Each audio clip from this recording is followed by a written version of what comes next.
It was the first time he'd been down in the valley by himself. First it all seemed new and interesting. Before long he was in trouble.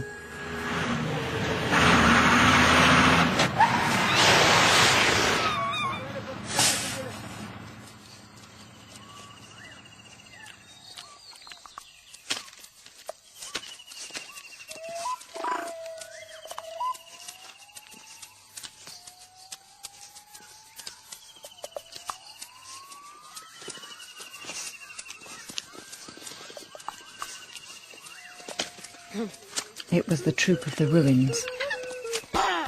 They didn't realize Bobo was there among them, or else they would have attacked him.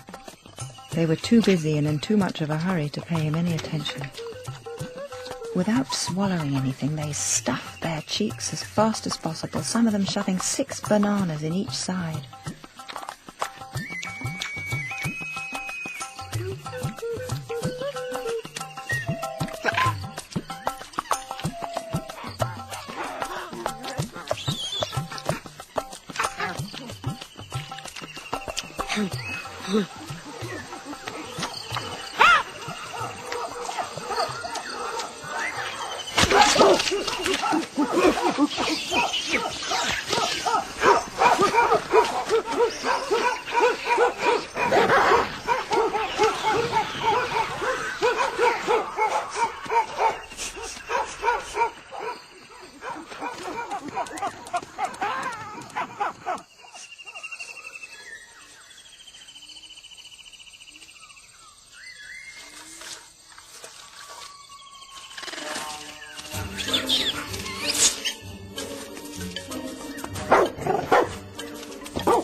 Bobo was beginning to understand that on his own the valley could easily turn into a violent and dangerous place.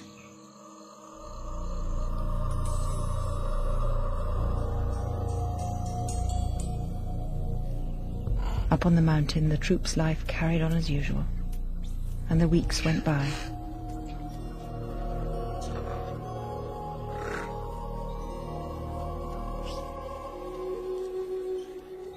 Longtooth mated with my mother and with all the troop's females, who one by one got pregnant. I spent hours on end gazing down into the valley, hoping to see Bobo, even from afar. Was he still alive? Young monkeys who leave the troop usually don't last long. Bobo's only chance was to be accepted into another troop. Had he managed it?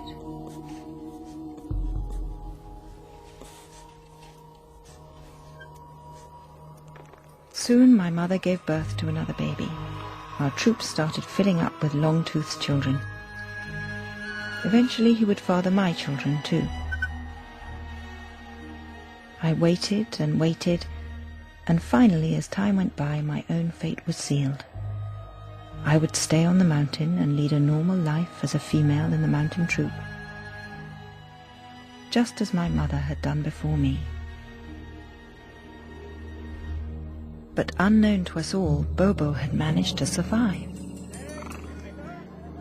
At first he ventured into the humans' territory. He observed and learnt how they lived. Then he returned to the western edge of the kingdom. He lived by himself for a while on the fringes of the troop of the ruins.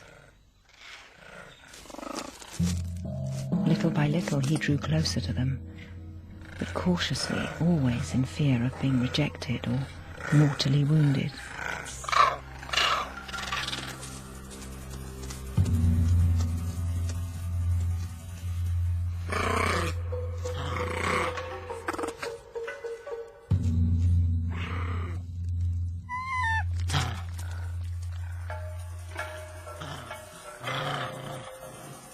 Then he began following a female who had lost her newborn baby. She eventually formed an attachment to him.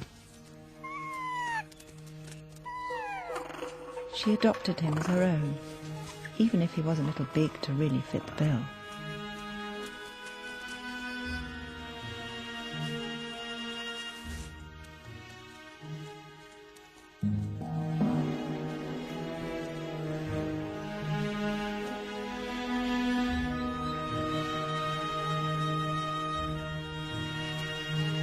And that's how Bobo made a place for himself with the troop of the ruins, our enemies.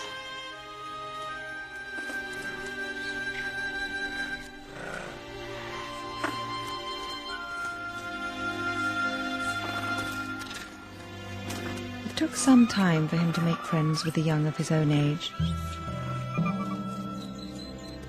But the years passed, and he grew up into a young adult. From being merely accepted at first, he became respected. By the age of 4, he'd become one of the troop's most desirable males. By 8, he became the leader of the troop of the ruins.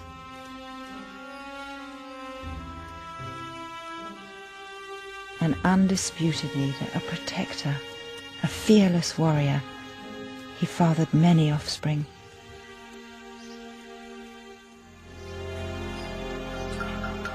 But he always remained remote, aloof, rarely getting involved in the troops' everyday bickering. The troop of the ruins changed its lifestyle. Instead of making risky visits to the plantations, they took to going into town for their food. Perhaps Bobo used what he'd learned from the humans and influenced the troop habits.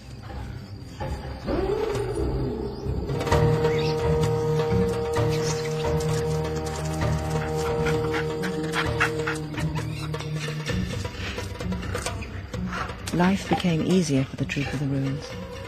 Organized into squads, they lived from pilfering and scavenging, helping themselves to the remains left by humans.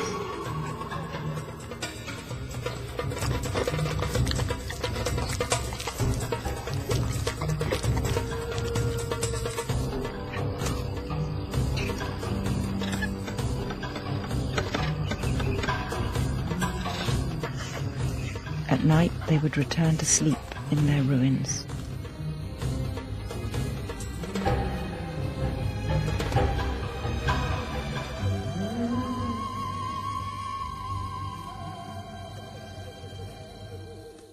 The troop of the ruins never again tried to enter our territory. The war was never rekindled, and I bet Bobo was the main architect of this return to peace.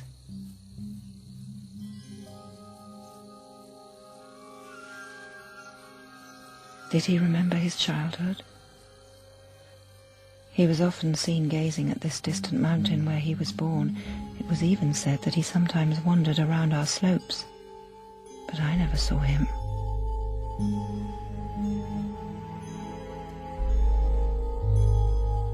Then one day, years later, a frail old monkey returned to our mountain. Nobody recognized him.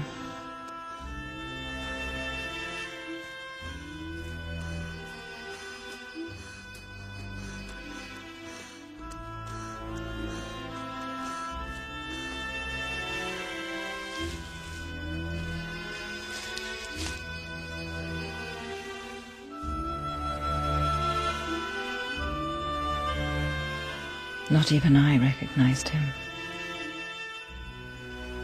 So much time had gone by.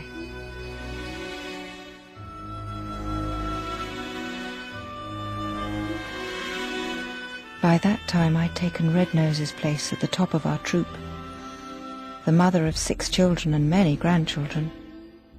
Longtooth had been dead for many years. The old male tried to approach some of us, but no one wanted him there. Everyone fled.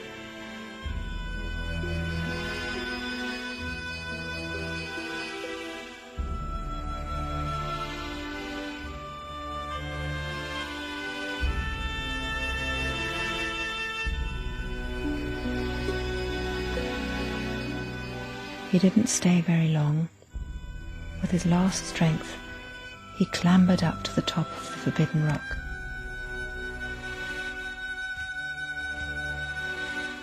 He stayed there till evening.